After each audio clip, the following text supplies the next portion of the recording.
You are tuned in to the High at 9 News Hour, where you will hear from cannabis industry experts and professionals from around the country talk about important topics while shining light on global issues and discussing cannabis as it relates to politics, regulation and reform, data and technology, science, research and medicine, family and parenting, art, celebs and entertainment, fitness, sports, mental health and wellness, and plant-based medicines and enthogenics. Together, we are building a stronger community, fighting the stigma and creating change. With your hosts, Jason Beck, Rico Lamitte, and Nichole West, joined by special industry expert correspondents from around the country and daily antics brought to you by cannabis. Coming to you live Monday through Friday at 9 a.m. Pacific Time. Thank you for getting high at 9 with us.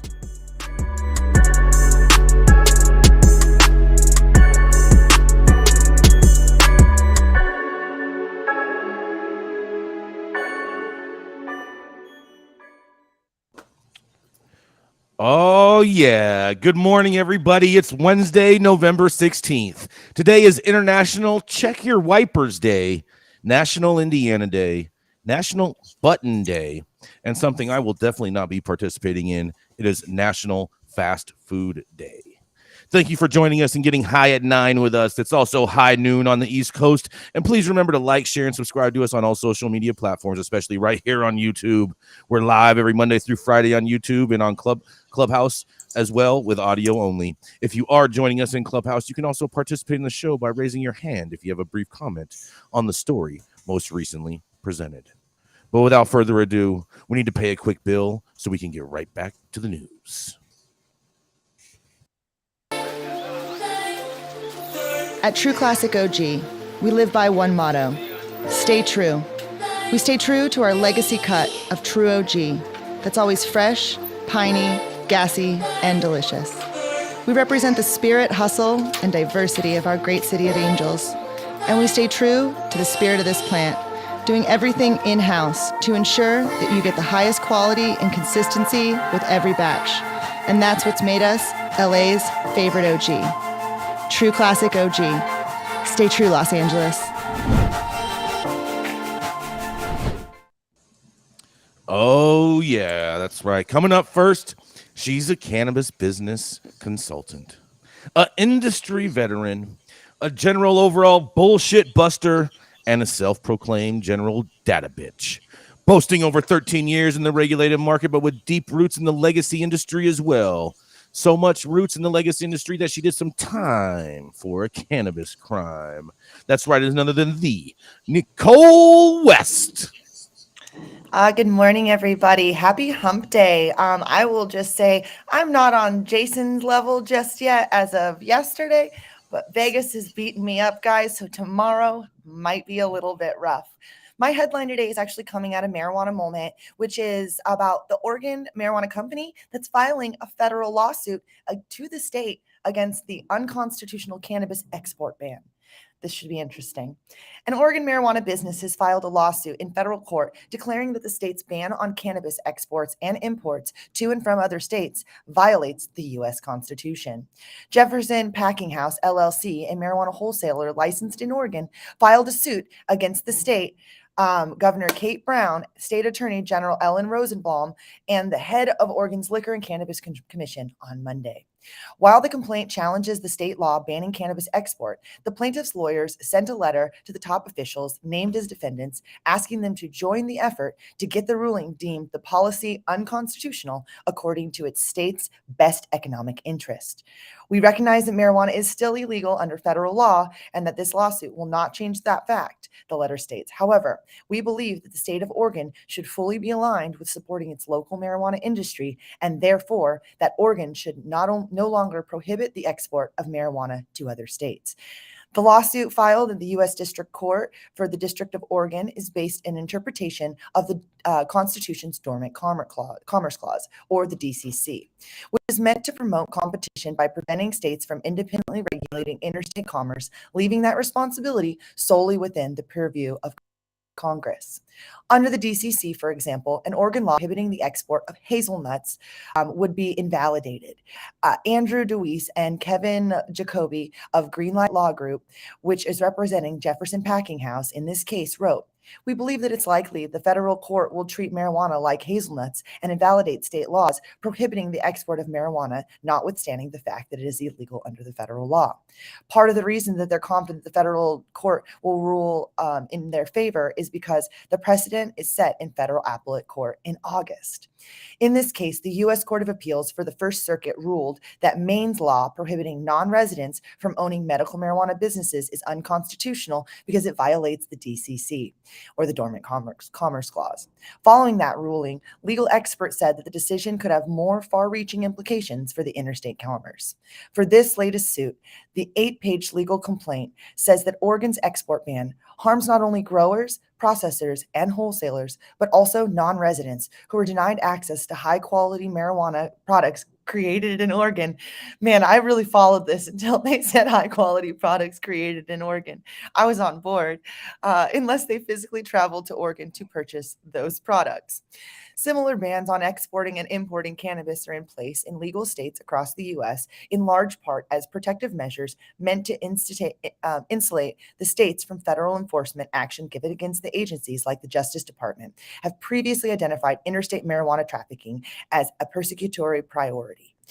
The suit says that the policy discriminates against interstate commerce by nakedly prohibiting such commerce without any legitimate non-prosecution purpose, and it is therefore prohibited by the Dormant Commerce Clause of the U.S. Constitution. There is no constitutionally adequate reason for Oregon or any other state to bar the import or export of marijuana, it says. Protecting the local cannabis industry is purely a protectionist move and is therefore plainly unconstitutional under the DCC. To remedy the situation, the plaintiffs are asking the court to declare that the export ban is unconstitutional and enjoin the state in implementing and enforcing or giving any efforts to residency requirements for dispensaries. The letter to Brown and other state officials emphasizes how Oregon is uniquely positioned to benefit from permitting cannabis export, arguing that the state enjoys a near perfect confluence of geography, climate, and deep cannabis culture, a spirit of innovational and entrepreneurship, and a smart regulation.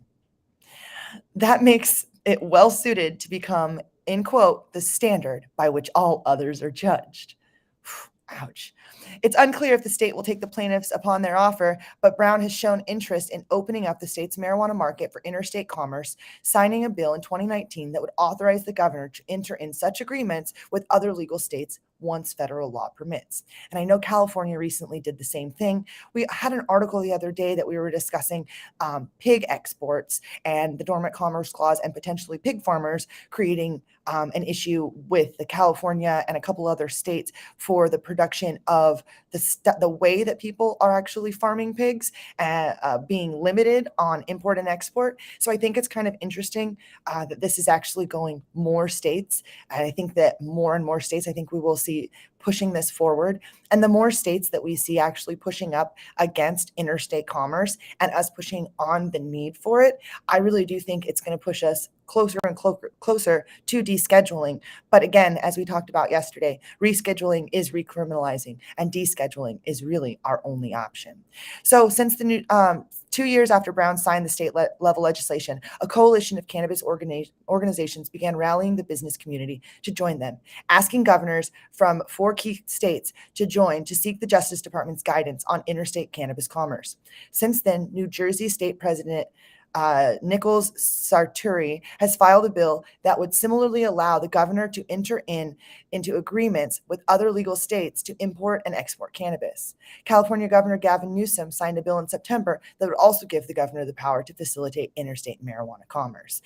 I know that there is a big push happening right now in Maine for that as well. So I think more and more states going through and pushing against their government and saying, hey, you cannot stop us from interstate trade. And here's the reason why. To boot, here are all of the benefits. I think it's going to help us push further and get into full deschedulization. I know all of the Republicans on our show don't believe that it's going to happen in the near future, but I have a sneaky feeling that this might be one of the first times that Jason Beck is actually wrong. And I'm Nichole West, getting high at 9 with y'all. I'm willing to put a wager on that I am not wrong. All right. I'm waiting to see Jason pay a bet. I'm like, I always pay all my bets when I actually lose them. Other than that, I collect them because I'm usually always right. But nonetheless, Nichole, I do like the fact that Oregon is doing this. I think it is good banter to keep the conversation going in regards to interstate trade. But why these lawyers think that it will have any bearing on the fact that cannabis cannot have interstate trade due to the fact that it's on the controlled substances list is totally beyond me. I mean, these guys are supposed to be lawyers. You're on mute. I see that, but at the same time, when we're looking at the governors signing these bills and pushing this forward, I mean, I hear what you're saying, but cannabis is federally illegal, and look at how far we are. Look at that federal illegality has not stopped us to get this far. I mean, we have a fucking doctor in Georgia that is talking about cannabis. Like, think about they that. They have a medical program in Georgia. I understand that, but like that's a non-functioning program. Thank you very much. It does not exist. You can't have flour. It's a poor program. Terrible. That's how New York started. Program. And now look at them. I'm talking about the fact that we're resisting against the fact that it's federally illegal. There are physicians in states that it doesn't have a fucking program that are still pushing. So that hasn't stopped us, is my argument about that. Not that the program's good in that state, but that if we just sit down and say, oh, well, it's federally illegal, we'll never get it, it's not going to happen, we wouldn't be this far. Like, we wouldn't need to deschedule or bust. We need to put all of our resources into descheduling or busting. And like I said, that it's good banter, but it's not going to do anything. And in all actuality, it might actually make things harder if there is a non-favorable ruling in regards to. I don't think so. Playing with fire. How could it be a more unfavorable ruling when it's? I'm just saying. When you take things to court, when you take things to court, anything can happen. Bro, but if we don't keep pushing against the government and do the same shit, no, bro, like it won't be worse, because at least people will be hearing it and it'll happen again, and we're gonna have to push again. You might get rejected 4 or 5 times. And like the other day when we were talking, and Omar was on, and the group that took 10 years for the fucking FDA to reply to them on their they were trying to get grandfathered in on getting cannabis tinctures as being considered something that was pre-1938, and it took them 10 years to kick it back. And the lawyers were like, all right, well, we think federal legalization is coming soon, so we're going to stop. And Omar's like, bullshit, don't fucking do that. Yes. Fight again, file the lawsuit again, get more lawyers on board, get other states on board. Don't fucking stop there. And so my argument to what you're saying is, don't let the discouraging fucking voices of our Republican friend, Jason Beck, stop you from fighting. Because if we don't keep fighting, we're going to end up at status quo. Because at the end of the day, when he says deschedule or leave it the fuck alone, leaving the fuck alone is a problem. So that's not a fucking option anymore. Well, so the only option is to deschedule. Fight. Rescheduling is not an option. And get descheduling to happen. Our only option. Fight. We need a chant song. We need a chant song. I feel like we need like for colleges, they have their fight songs. The cannabis industry needs one of those. You know what I mean? Like something that everyone could be singing when they're on their way to MJ Biz. Like chanting and like stomping and what I'm saying, clapping and shit. Deschedule or bust. Yeah, I'm going to talk to some of my cheerleaders friends and see if they can make something up. Well, thank you for talking me down off of that. And I definitely don't want to forget about the quality growers that do exist in Oregon. There definitely are some. I'm not disagreeing with that reality, but a majority of the regulated market across the board, majority of it is not doing what we would say should be the gold standard for any big picture. So I think we need to have the understanding of taking a little bit from each state and learning what did work and learning what didn't, and grow from there. Because if we just picked up the Oregon market, or if we just picked up the California market, or if we just picked up the Oklahoma market and spread that across the nation, it would be literally spreading a fucked up disease. And that's not what we're trying to do. We're trying to heal people here. And so there's a big picture goal of taking the things that work. And so my argument to Oregon is your system's not perfect. This is not what we need to tell the federal government. We need to tell them, let's build something that works better and make something that's sustainable. But that's a great time for us to segue into Jason Beck. Thank you all so much for engaging me on that total dialogue. And I do think that we'll continue to follow this interstate commerce issue and to see what the Dormant Commerce Clause actually means for cannabis across the nation. But up next, we have Jason Beck. Jason's the longest running retailer in the history of regulated cannabis, the guy that's smoking better weed than you have, member of whatever political party might piss you off, and for sure the guy that's going to spit the words out that'll make you say, huh? Jason Beck, what do you have? Yes, that's right. That's right. Because I'm sure that a lot of my friends in Kentucky are saying the same thing right now, because my story is out of Kentucky, where Governor Beshears signs an executive order regarding medical marijuana. That is right. Kentucky Governor Andy Beshear signed an executive order Tuesday to legalize the possession and use of medical marijuana by certain eligible individuals in the state, so long as it was purchased legally outside of Kentucky and amounts to less than 8 ounces. Man, that's great. Kentucky is currently one of just 13 states to still outlaw marijuana for both medical and adult use purposes, despite public polling showing the legalization of medical marijuana is quite popular among its residents. Beshear said it would have preferred the state legislature pass a law fully legalizing and regulating medical cannabis, but he was taking executive action after the repeated failure of a bill to do so in the Kentucky General Assembly. Noting that many Kentuckians with chronic and terminal illnesses are prohibited from legally purchasing marijuana in the state, Beshear said those individuals will soon be able to get help they need without living in fear of being charged with a misdemeanor. And then it says, when will medical cannabis be legal in Kentucky? The executive order on medical marijuana will go into effect January 1st. The executive order lists 21 medical conditions that would make a Kentuckian eligible to use and possess medical marijuana, so long as the physician diagnosed the individual with that condition, and those conditions include cancer, epilepsy, multiple sclerosis, post-traumatic stress disorder, Lou Gehrig's disease, and Parkinson's disease. Eligible Kentuckians possessing medical marijuana must have a receipt of its purchase in another state. While some states with medical marijuana do not allow non-residents to purchase, Beshear said Tuesday that individuals can also buy legal adult use cannabis in those states. But Beshears has been facing fierce opposition from the Republican side, and Beshear said that while some may criticize his order for not going far enough, there are limitations on executive authority that prevented him legally from going as far as he would have liked. What we're trying to do is take a measured step to help those that are struggling while ensuring they can purchase from a safe and reliable place, Beshear said. And ultimately, nobody should feel like a criminal when they can legally purchase it in one of our neighboring states and use it.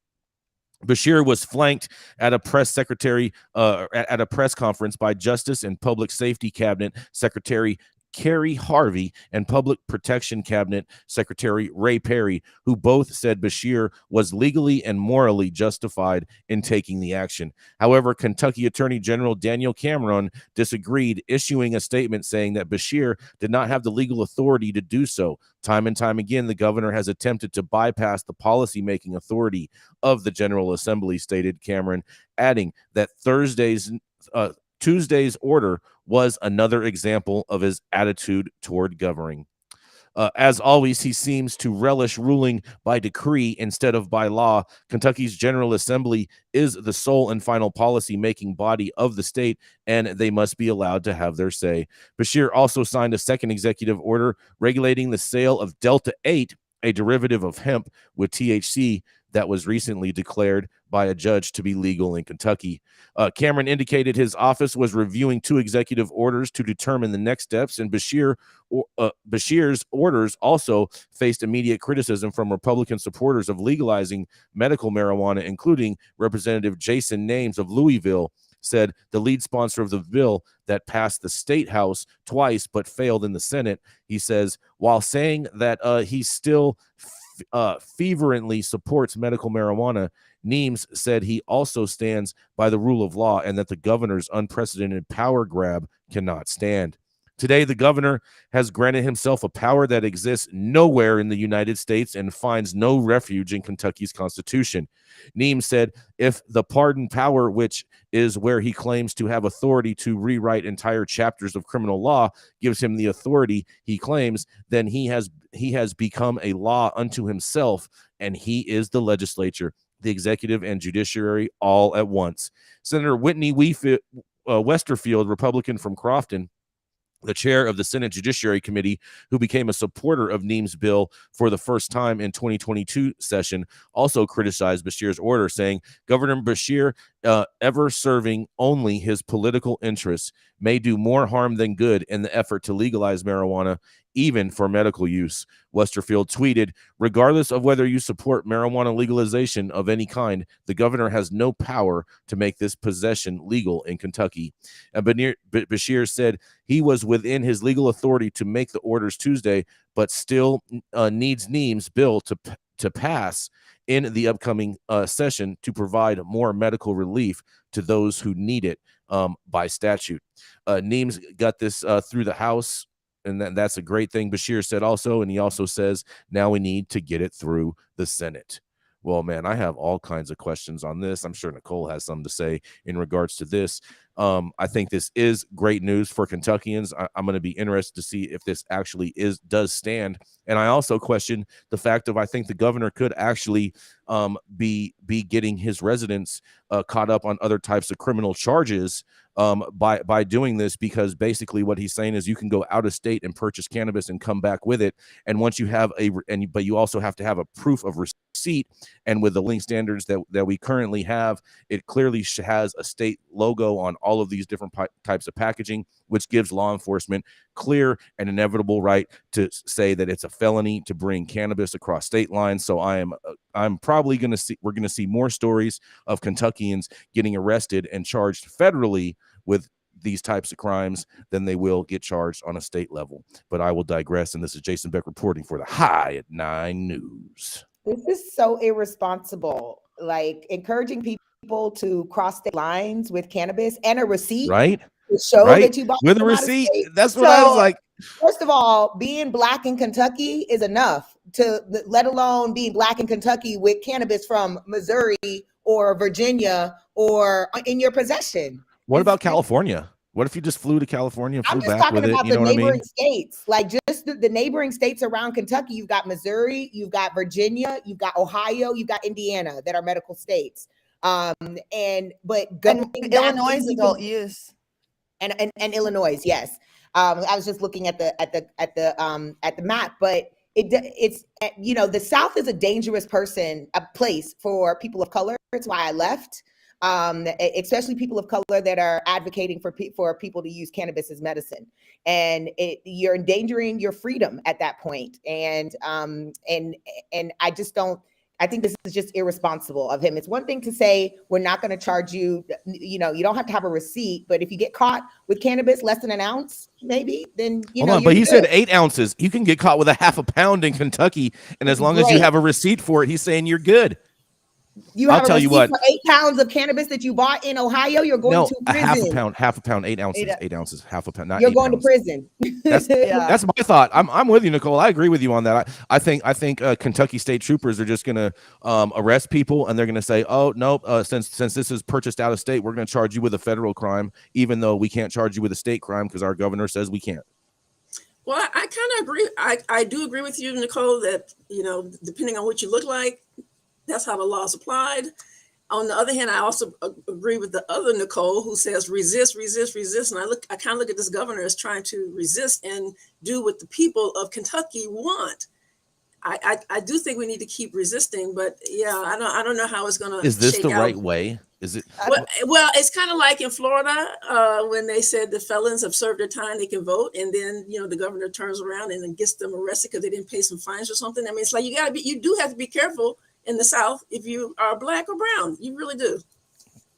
Ironically enough, yesterday I met two super chads at MJ BizCon, and they're from Kentucky, and they live in Louisville.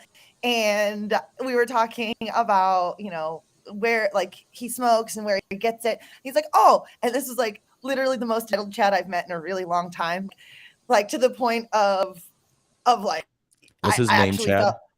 No, it wasn't. Okay. It should be. We'll just call It him was Chad. Chaz. His name was Chaz. How about that? His banger was real chazzed up. Yeah. But he was telling me, and the reason I said Illinois is because he's like, oh yeah, we just go up to Illinois once a week, load up, we'll go to, and he was like, we'll go to a bunch of places. And I was just like, bro, you can you spend some money lobbying your state to help them better understand like what's going on? And he's like, the politicians seem to be really against it, and he has another business. He's like, and I don't really want to ruffle any feathers, so I'll just keep going to Illinois to get my weed. And I'm like, you're the problem, bro. Yeah. You're the fucking problem. Mhm. And he looked like the kind of person that could drive across the fucking state line back into Louisville, and everyone would be just fine, and nobody would bother him. And so I was like, way to go, Chad. Thanks for helping the world. Again, his name's not actually Chad. But I mean, do you see things happening in Kentucky, like basically what happened in like Nebraska, where like the law enforcement would sit at the Colorado border of Nebraska and just wait to look for Colorado plates or any other out of state plates crossing and automatically profile them because they have weed on them. Yeah. Absolutely. So maybe 100%. Governor Beshears is actually working with law enforcement, and this is just a wolf in sheep's clothing. Ooh. That would be I interesting. would just be leery, man. Kentuckians. I would just be leery. I would say get you a good old Chad. Go pick you up your product. Yeah. Yeah. I'll talk to you back in Kentucky. Chads and Brads are the new mules of America. Get you a couple Chads and a couple Karens. Yeah. Oh man. I'm down. Get the Karens, bro. Get the Karens. Send them all to Kentucky. All the Karens. Karens are helpful. The Karens will get it over the state line for sure. Yeah. Yes. I'm starting. And they'll call your distribution manager if company. you don't. They'll call your manager if they don't get it across state lines. They're like, I need to speak to your manager. Karen's Distribution Co. Because we care. Actually, let's do a commercial because we're almost to the break. You want to go to a commercial? Yeah, let's do the commercial and then we'll do Mandy after we do our. All right, let's run the commercial. Yeah. You want to grow some of the best weed in the world? Then you must start with the best genetics in the world. Go to www.dnagenetics.shop to order regular, feminized, or autoflower beans. All of your favorite DNA genetics cultivars such as Kosher Kush, Skywalker Kush, and oh yeah, Chocolate Truffle Shuffle. Boasting more cannabis awards for their award-winning genetics than any other company in the world. Remember to go to www.dnagenetics.shop to see why our terps don't lie. Oh, our terps don't lie. That's right. I love it, Jason. You like All that, right. Nichole? I do. So the thoughts and opinions in general shade thrown on the High at 9 News of those of the individual speakers, not any other speaker or its followers. The statements made do not constitute legal or accounting advice, and our speakers make no representation regarding the legal status of any country, substance, area, territory, or authority. The views expressed in this room do not establish fiduciary relationships. Their sponsors do not imply, constitute any endorsement by us, the expression of any opinion whatsoever, or any speaker on stage. If you're an easily offended person, this show is probably not for you. You should probably stay out of Vegas because this shit is lit. Flying into LAX and you want to taste some of the best weed in the world, then stop by LAXCC, the closest dispensary to LAX, located at 8332 Lincoln Boulevard and open from 8 a.m. to 10 p.m. 7 days a week.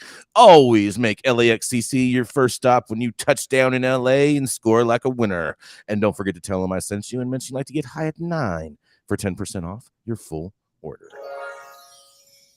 Well, up next, we have a star in our very dark sky of this cannabis world, and a CEO of Plants for Life and a dual board certified physician, cannabis educator, advocate, and consultant, and the Atlanta-based powerhouse who's well known for helping folks understand manifesting in immense and innate powers over personal health by using cannabis as it was intended as medicine. Dr. Felicia, coming to us from Atlanta, what do you have today? Thank you so much, Nichole. Welcome to Wednesday, everyone. My story comes from Medical News Today. Cannabis Smokers More Likely to Develop Emphysema Than Cigarette Smokers by Paul Ian Cross, PhD. Smoking is the most common cause of emphysema, a chronic lung condition resulting from air sacs being stretched and damaged. Damaged alveoli cannot exchange oxygen for carbon dioxide properly. Symptoms include chronic cough and difficulty breathing. Researchers completed a retrospective case-control study of cannabis smokers, tobacco-only smokers, and non-smokers. The study appears in the November 15 edition of Journal Radiology. Chest CT scans at the Ottawa Hospital from 2005 to 2020 identified 56 patients who reported using marijuana. The majority of the marijuana users, 50 out of 56 of these, also smoke cigarettes. The researchers feel that it may be the way that cannabis is smoked that causes these changes. For example, cannabis smoke typically enters lungs unfiltered. There were 146 people in this study. The researchers compared CT images of cannabis smokers, cigarette smokers, and non-smokers of the same age and gender, and they found that emphysema was more common in cannabis smokers than in cigarette smokers or non-smokers. Now, I will say in the actual study, they stated that 75% of the cannabis smokers had emphysema, but in this article here, they say 93%, so I'm not sure where the typo is, but 75% from the actual study who used cannabis had emphysema versus 67% of the tobacco-only smokers, Dr. Reva said. Non-smokers, the rate was about 5%. The CT scan images were reviewed separately by 2 trained radiologists who were blinded to the clinical history of the participants. Any lung findings identified were classified into either emphysema or airway changes. The researchers also found that cannabis smokers had higher rates of airway inflammation. The CT imaging showed more mucus buildup in the airways, bronchial wall thickening, and sometimes irreversible enlargement of the airways. Quote, this can lead to more than just congestive symptoms and predispose to infections, Dr. Reva noted. Ultimately, we need more robust research before we can make sweeping conclusions. Dr. Reva added that cannabis smokers also had higher rates of gynecomastia, i.e. increased breast tissue growth in males. But this was already a known association. Male breast tissue was found in 38% of the cannabis smokers compared to 11% of the tobacco-only smokers and 16% of the controls, Dr. Reva said. The newly identified link between cannabis use and irreversible lung damage could mean that cannabis is potentially more harmful than many people may realize. A possible explanation, Dr. Reva stated, was that cannabis is usually smoked unfiltered, whereas tobacco cigarettes are generally filtered and, I might add, regulated. When marijuana is inhaled, more mature particulates reach the airways and are deposited, Dr. Reva explained. These particles are likely airway irritants. The way cannabis is held in compared to tobacco with longer breath hold and higher plume volume may lead to microtrauma to the airspace, causing little holes. The article ends with recommendations on alternative delivery methods for cannabis, as well as other holistic stress management, pain management techniques. Several versions of this story are now online, and this particular version will be the version that most physicians and other healthcare workers will read if they don't go to the actual study. I hope they do. The headline and the comments, in my opinion, are misleading because maybe 2/3 of the way down in the study, she actually states that 50 of the 56 marijuana smokers also smoke tobacco. So you have an additive effect there. She also references that there are 2 other studies earlier that did not show a clear connection between cannabis smoking and emphysema. One done in 2007 had, I think it was like 250 people in it, and only 1% of those cannabis smokers in that study showed emphysema versus 16% of those who did both, and 18.9% who did tobacco only, and 0% in those who did not. Another study in 2018 with over 2,000 patients. There was no clear association between cannabis and emphysema. There's evidence-based literature that states that cannabis is used for asthma and COPD.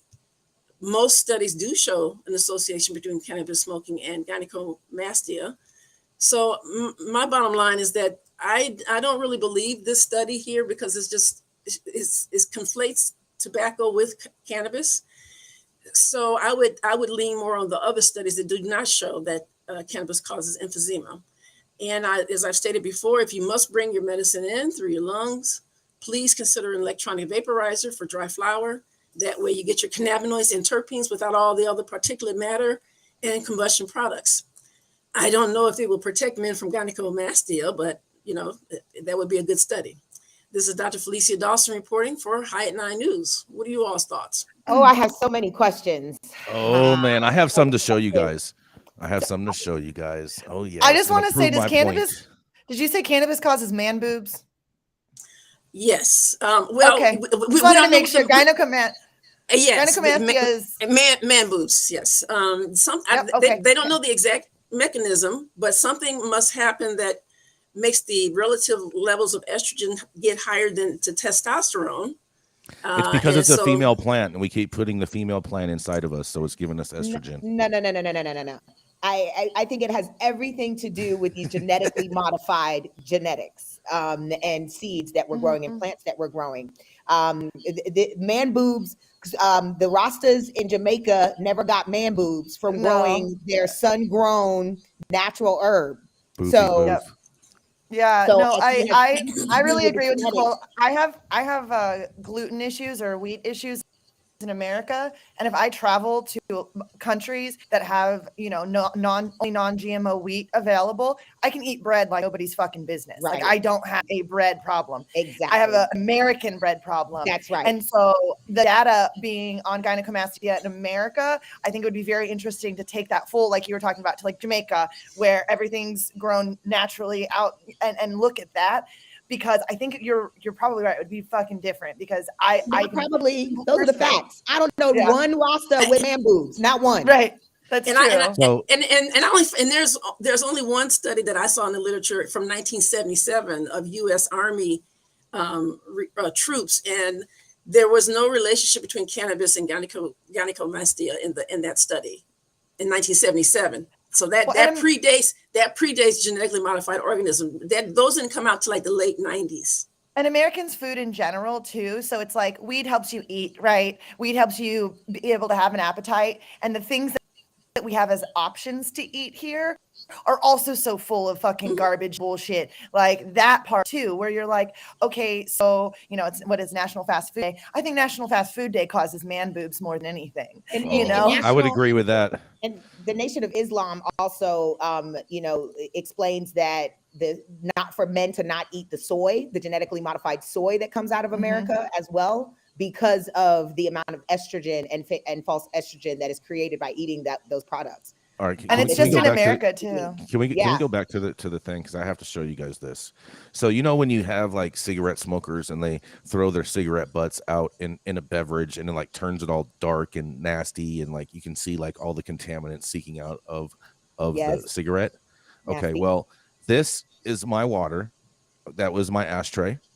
Okay, and you see that color?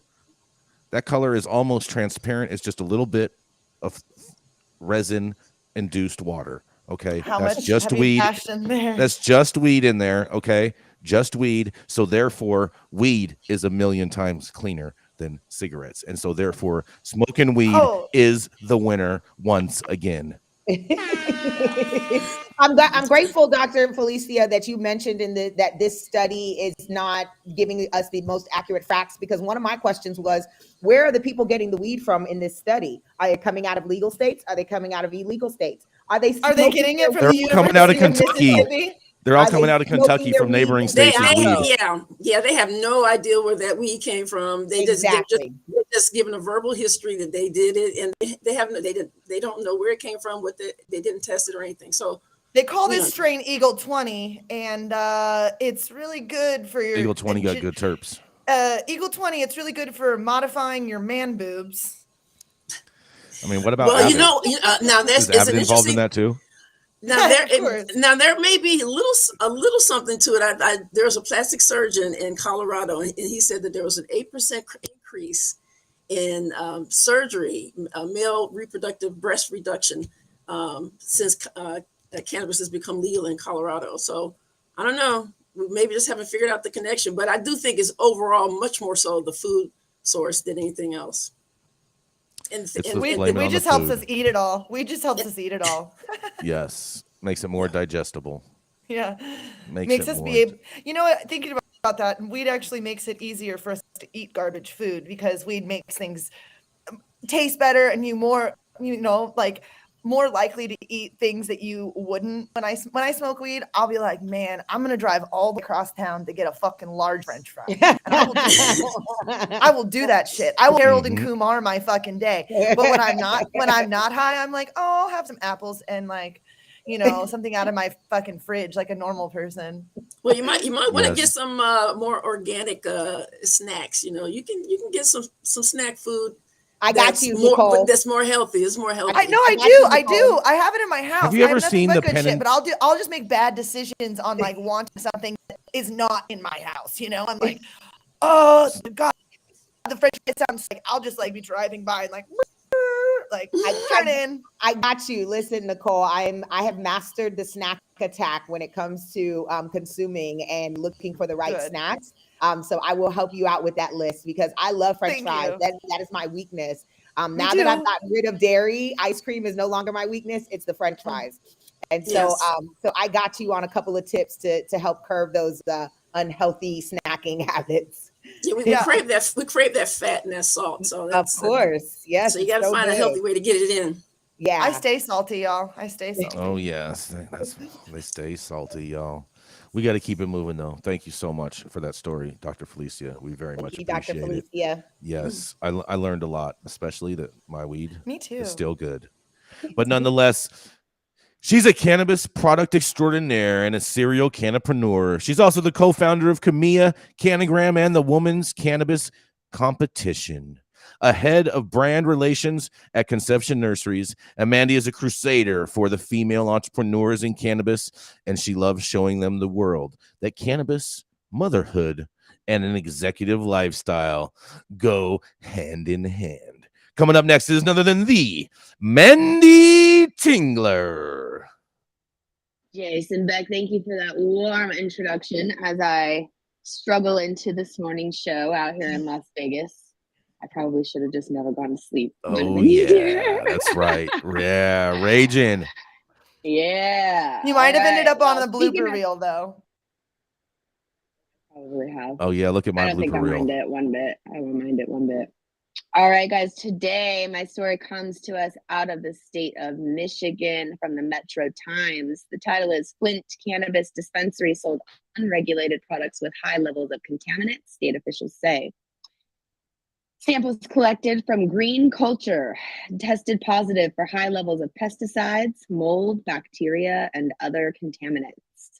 State officials have suspended the license of Flint Cannabis Dispensary Green Culture for selling unregulated products that could contain high levels of pesticides, mold, bacteria, and other contaminants. The business, located at 808 South Center Road in Flint, was licensed for both medical and adult use sales.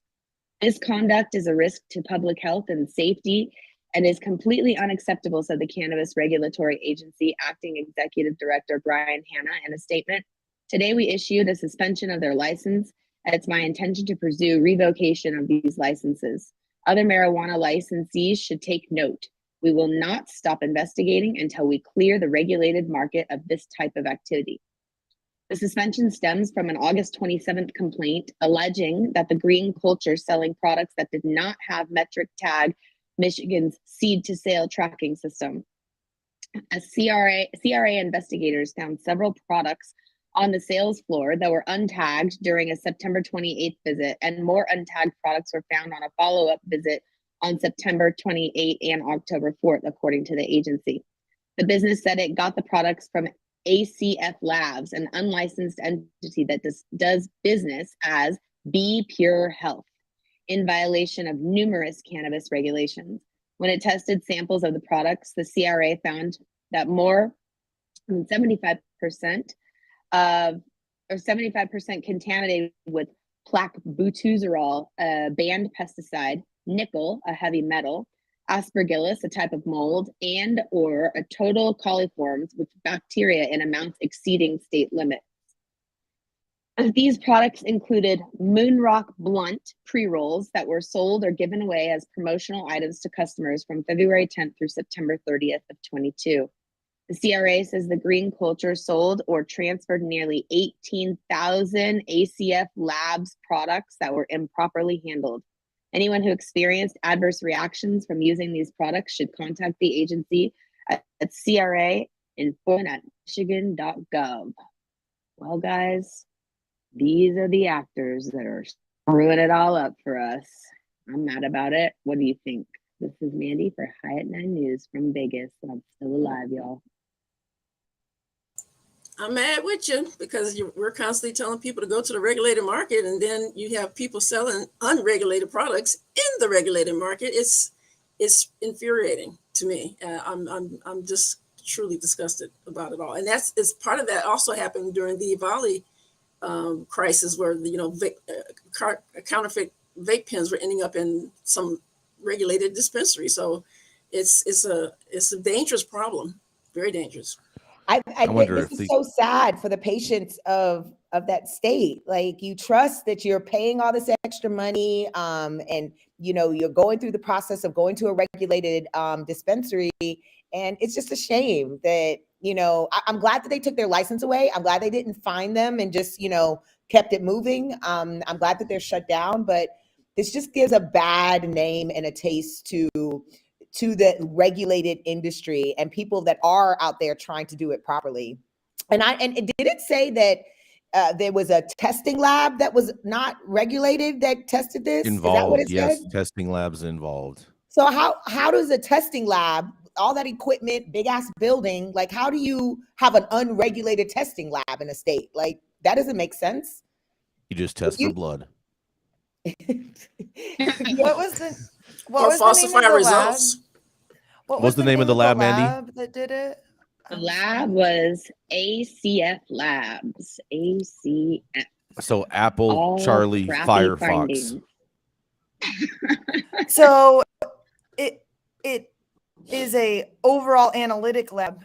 And so, I mean, getting the assize to be able to run, if you're an analytic lab, you have the equipment, HPLC likely, and you could very easily just get the assize, which is basically the map of what you're testing against for the cannabis products, and run it.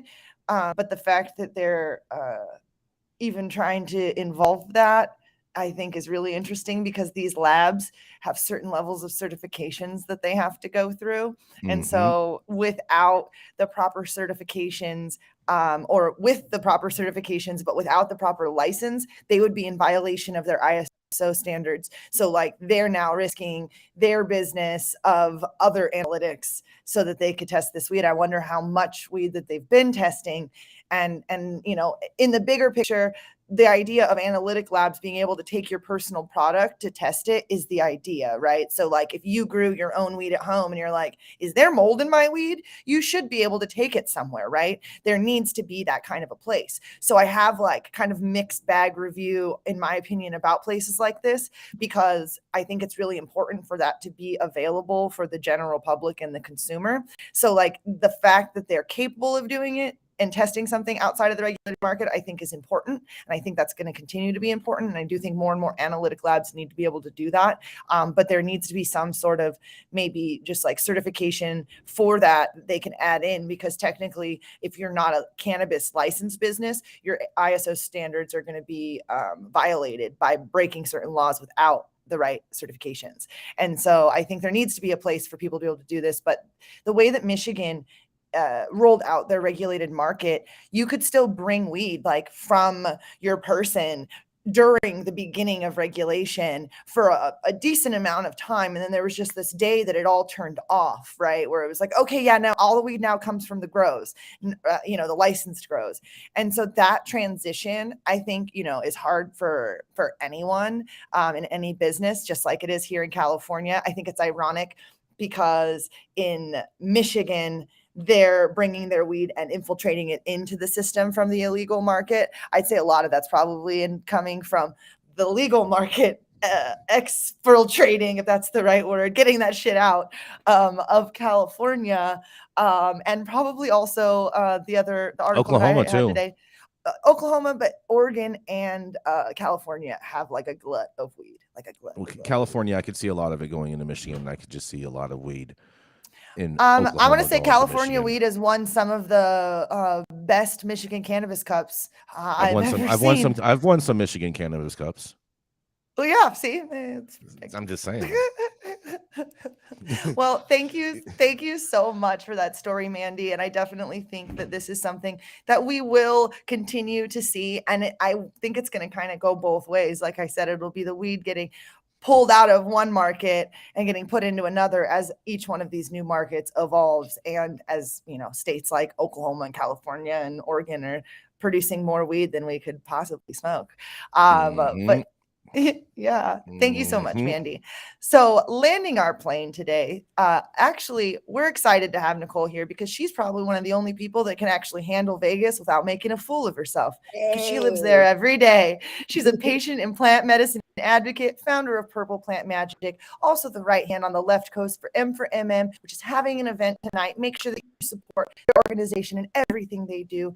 The Encyclopedia on Wednesday mornings on Power 88, and literally one of my favorite Vegas inns, Las Vegas. One of my favorite people from Vegas. Las Vegians. All right, one of my favorites, Las Vegians. Nichole, what do you have for us today?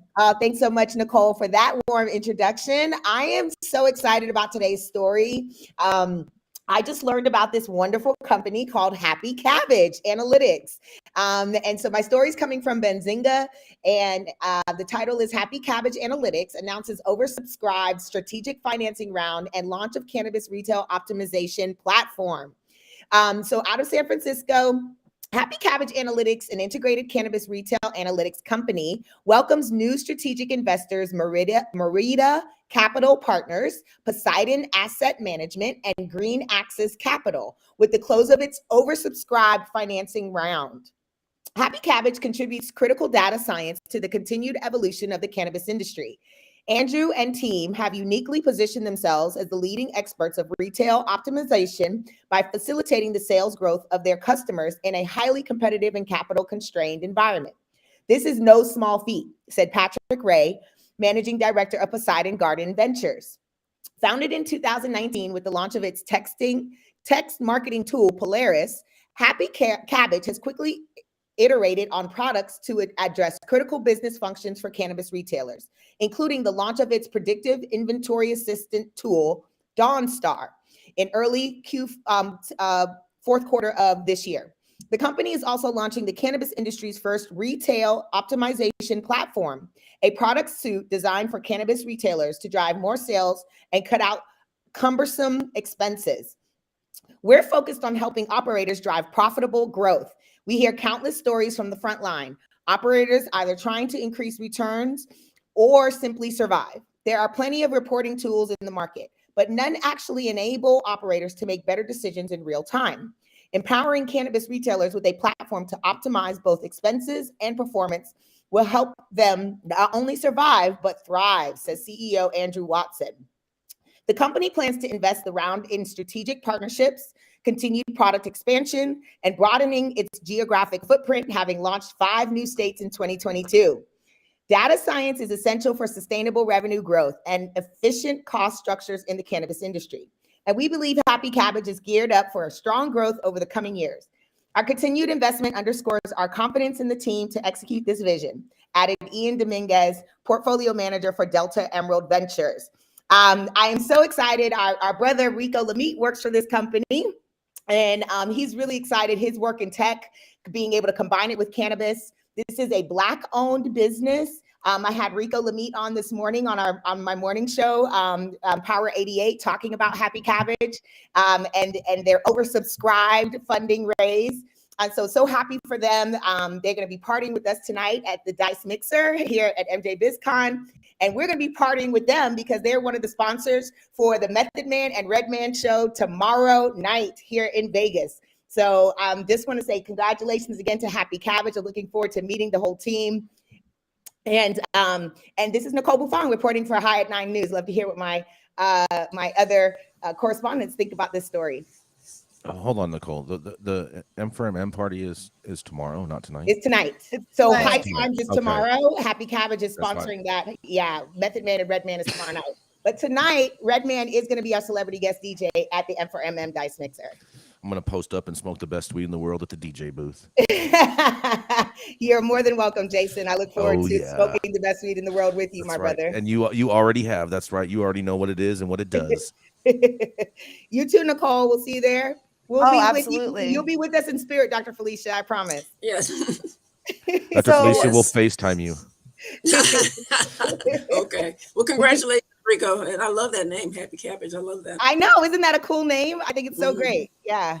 Really smart. I definitely am excited to see more and more development in the world of the data, obviously, the analytics side of things, and like utilizing. I mean, there are some companies that the amount of data that they have is insane, and the fact that they're not monetizing it already, I think, is interesting. But the reality of us being able, oh shit, my headphone, no. Whoa, my earbuds. No.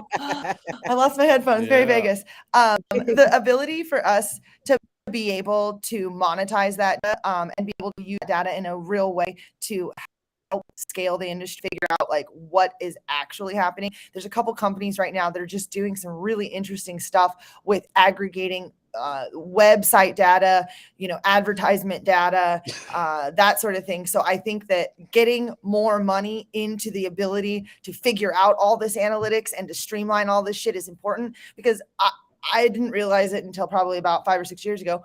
But building a software or an algorithm that does something amazing with data takes continuous work and a lot of money. And so I'm excited that they're getting capital and access to capital. I'm excited that there's more nerds in the room getting money and less of the ones that don't fully understand business, because people that are, looking at the forward thinking parts of this, we're going to be able to use this data to help show what cannabis is doing. And like, if you're not utilizing and leveraging your data in this industry right now, and you have a business, whether you be selling something, manufacturing something, growing something, buying something, whatever, you should be really monetizing that data, maybe not monetizing it, but using it for your advantage. And I'm kind of bummed Rico's not here, because there's a couple questions that I have about the Happy Cabbage software that I think, or the program that I think is very interesting.